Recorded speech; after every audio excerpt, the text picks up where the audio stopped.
Happy weekend everyone! At dahil nga weekend at walang pasok, tara at samahan nyo kami Malamig.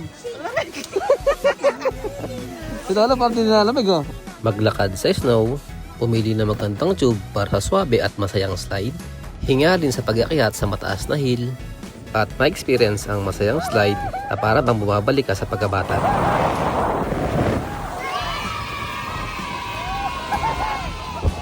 So ano, tara na, happy tubing, padulasan na!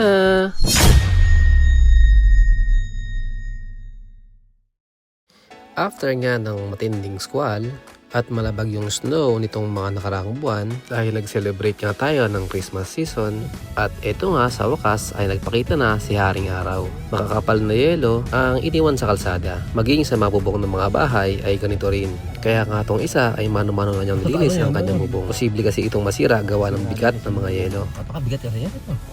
At dahil maganda nga ang panahon, eto na ulit ang chance para maipasyal si nanay at lolo. Dito nga ay outfit check muna dahil malamang mapapalaban tayo sa matinding lamig at makakapal na yelo. Niready ko na rin para ang aking snow visor para hindi pasukin ng snow ang ating mga mata habang nag-slide tayo. So isang geng-geng moves muna bago umalis. Ilang minuto nga lang ay narating na natin ang River Valley Golf Course and Winter Tube Slide na matatagpuan sa Line 1, St. Mary's, Ontario. Pagdating nga namin ay nagpa-register agad at ang slot na nakuha namin ay 6 to 7 p.m. After ng registration ay bumaba na nga kami. Si Lolo nga ay para lang naglalakad sa buhangin. Kamusta naman kaya ang Rayuma mamaya?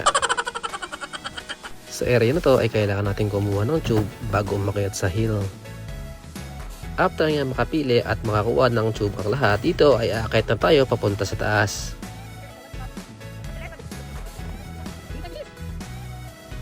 Sa pag-akyat nga ay merong escalator na gagamitin dahil kung mano-mano itong aakitin ay baka hindi na tayo makaulit. Halos mawat balance na nga si Lolo sa pag-akyat, lalo pa siguro kung walang escalator at mano-mano mo itong aakyatin.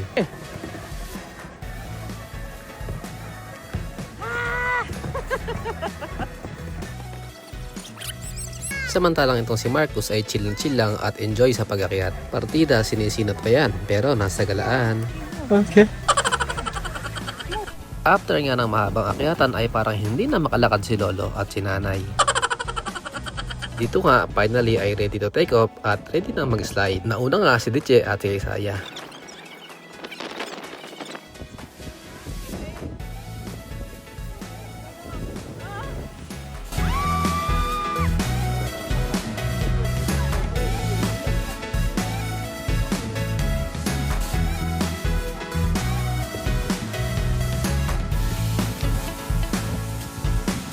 At this time, kasabay ko si Nanay at saka si Lolo para merong mag-video sa kanila. Let's go! Padulasan na! Yuhuu!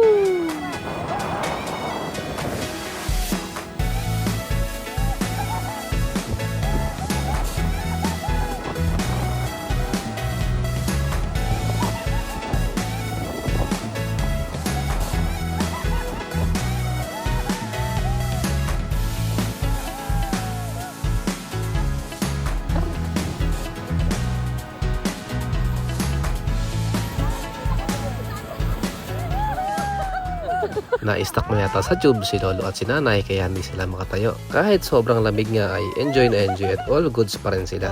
Okay. Ayos. Lalo, ayos ba? Ayos. Ayos ba? Ayos. May hangover pa yata si Lolo sa pagkaka-slides. Speechless pa siya. Dito nga ay nag-round to pa si Nanay. Pero si Lolo ay naiwan na sa baba dahil hindi kinaya ang sobrang lamig.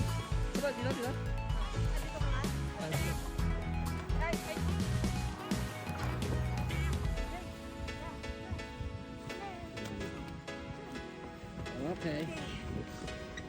Dahil ako nga ang photographer ay naiwanan ko ang tube ko sa baba. Hindi pala nabitbit ni ate dahil dalawa na ang tube niyang dala para sa kanila ni Marcus. Buti na lang may nakita ko nakatambay sa gilid at iniram ko kay kuya.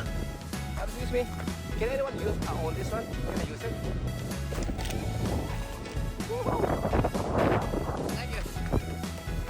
Yun, buti na lang meron tayong nahiram. Let's go back to slideshow! Ito nga si Marcus, chill lang at ready na mag-slide. And 3, 2, 1, let's go!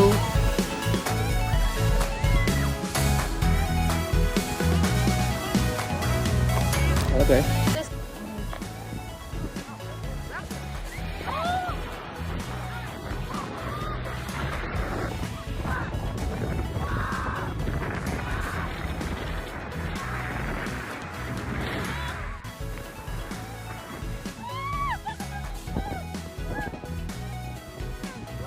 Pagbaba nga namin ay picture-picture na. Dahil tapos na nga yung 1 hour slot na nakuha namin. Konting pause-pause muna para pang Medi. Sa sobrang ginawa yata ni Lolo ay nag-iyan na nga siyang umuwi. Tara na. At ayun, dito ko na tatapusin yung video. See you on the next family vlog.